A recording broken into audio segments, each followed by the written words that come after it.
So, who have we got at number 39, Geezer? So, 39, I've got the one and only J. Cole. Oh, there we go. One of the great rappers from our generation, would you say? For sure. I mean, it's not up for debate, is it? I mean, two names come to mind when you think of what you say, the 2010, so maybe from 2010 onwards. So the last 10 years, the last decade. I know what you're going to say, Chaz and Dave. Yes, they are the two names I was thinking of. I was going to say Dave Hodges, and I was also going to say Mikel Arteta. Yeah, it's Chaz Hodges and Dave Peacock and Mikel. Which one is the one that died on the toilet, and which one is the one that died in the fire? I always get mixed up. I mean, one of them's dead. It's only Chaz Hodges who's dead, and Dave Peacock's alive. And I'm not really sure the cause of his death. And Mikel Arteta as well is the manager for Arsenal. Is Mikel Arteta still got corona? I don't know, to be honest. Let's have a look. Hope he's getting on okay. Yeah, former Everton alumni. So why wouldn't I be impressed by that? Of course, yeah. He's one of your. Would you call him a club legend? Yeah, he's defo. He's one of my favourite players of the last 15 years. Him and Tim Cahill, Everton legends to me. He's recovered from coronavirus. Is he recovered? Yeah, posted 1 day ago. Apparently he's completely recovered, according to BBC Sports. So, get in there, son. Old Arteta. Well played. He's a nice geezer. He's a handsome geezer too. Very handsome geezer, yeah. Which poses the point. You think J. Cole is he a handsome geezer, or is he going for the homeless Jesus look? He is one of the most handsome geezers in rap. He's I think so. I reckon so, especially I reckon in his early days before he had the dreadlocks and everything, which is still attractive, but it's a different kind of attractive. When he was clean cut, I definitely think he was using he was using his looks, I reckon, to try and get a fan base. Yeah. You think about back in the early days, all of his songs, specifically the singles, they were all about not all of them, but a few of them were about relationships and shit. I reckon he was trying to or maybe it was the record company trying to get him to do it, but he was definitely in that kind of mold in a way. No, what it was definitely that, what you said, the record label. So with his mixtapes, so he had the warm up and he had Friday Night Lights, which they are both two of the greatest mixtapes of all time. If you've never listened to them, but you wait to see them. Yeah. Back then, even then, he would talk a lot about relationships and women, but he wasn't trying to you could tell that he wasn't going for radio hits, because he was so lyrical even from back then, from when he first started.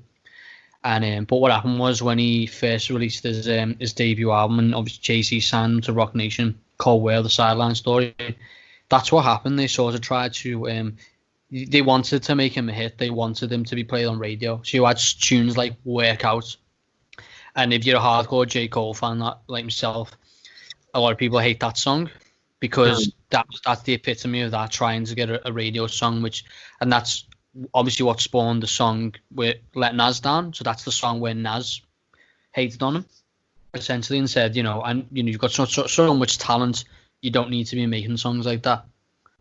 And that's what spawned the song "Let Nas Down" on Born Sinner, which you obviously love that song, don't you? It's a great song. Anyone's out there, check out the remix as well, where Nas actually gets a verse on at the end. Yeah, fantastic. And do you reckon he actually let Nas down, or is Nas? Did he make Nas proud, as he says? I think with that song, he eventually made Nas, especially how he progressed as an artist. So from Born Sinner onwards, so it was weird to me, because with his debut album compared to his mixtapes, his debut album wasn't the best. His mixtapes were just on another level. He was so much better. But then after that, they improved on it with every album. Born Sinner in 2014, Forest Hills Drive. So I think Forest Hills Drive is probably his magnum opus. I don't know if you agree. Just an incredible album back to front. Describes what his life was like living in Carolina. Painted just an amazing story, I think, front to back. Songs about him losing his virginity, obviously, with Wet Dreams, what it was like. O3 Adolescence on that album is an amazing song with such a chill, low-fi beat. I don't think it got better for J. Cole from that album. But I mean, what's your experience with J. Cole? Like, how did you first start listening to him, and like, just what's your sort of summary of him as a rapper? Do you think he should be higher on the list, or? Yeah, I mean, I think you're the one who like got me into him. I thought, again, first time you hear him, you just think, this geezer's sick. And yeah, luckily you were playing me like the good stuff as well.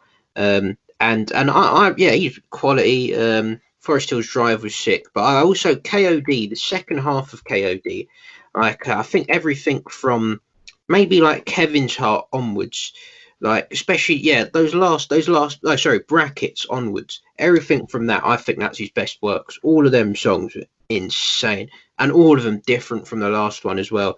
He's someone who is a rare art in hip hop of actually picking a topic and staying to the topic. Because I find a lot of rappers these days, they'll talk about like 50 different things in one song, whereas J. Cole, he'll take a song like Wet Dreams, it'll just be about one thing. It'll just be about losing his virginity, or like brackets. It will just be about tax. Like he'll just stick to one thing, which I think a lot of rappers could learn from. So I have at number 33, Lupe Fiasco. Oof. Have you listened to much Lupe? I have, yeah. I mean, I've not. I'm probably, there's still more I need to listen to. But from what I've heard, he's great. Some amazing songs off that. The Cool and Food and Liquor, both great albums. One of the great lyricists, really, proper conscious rapper.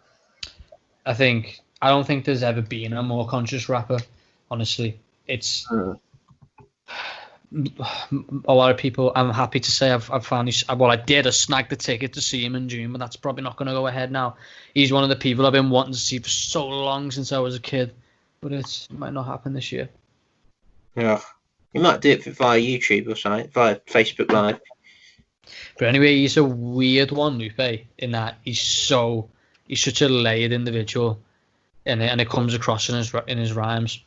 He's he's a bit of an activist and all, but he actually originally didn't like hip hop because because of all the vulgar and misogyny in it. He didn't originally like it, but then he realized what he could make it himself and what he can profess in his lyrics. And he did it eventually with Food and Liquor. Food and Liquor is just a straight classic. So is The Cool, but he's just the consciousness of him. You can listen to a Lupe song and go back and keep listening and keep learning new things. Like he talks about diseases in Africa to learning how to use a skateboard. He's just incredible. It's hard to put in words. Like when someone can educate you like that to that degree. I seen an interesting tweet from a mate actually recently. It said, I don't know how true this can be, but you make your mind up. He was just like, rappers have taught me more about life than any school teacher could. Oof. That's a good. It depends what school teacher. Maybe he just had some really shit teachers. Maybe it was a different school. Well, he did go to my school. All right. There was a nonce in our school at one point, so maybe it's because of that. Yeah. To be fair, I will say this: I can't find any rapping nonces, so it's good, isn't it? Does R. Kelly not count as a rapper then? He don't count as a rapper. No, not at all. Like, if you looked hard enough, you could definitely find one, but maybe hold off on that. Yeah, especially when I'm on a work laptop, I'm not doing that. Just Control Alt Delete, clear history. I'll get in private browser straight up. Incognito, Mr. Incognito. Yeah. Exactly, geezer. But I tell you what, the first time I heard Lupe Fiasco was actually, it wasn't on one of his actual songs, I'd say. It was a remix he did of Diamonds, the Kanye West song.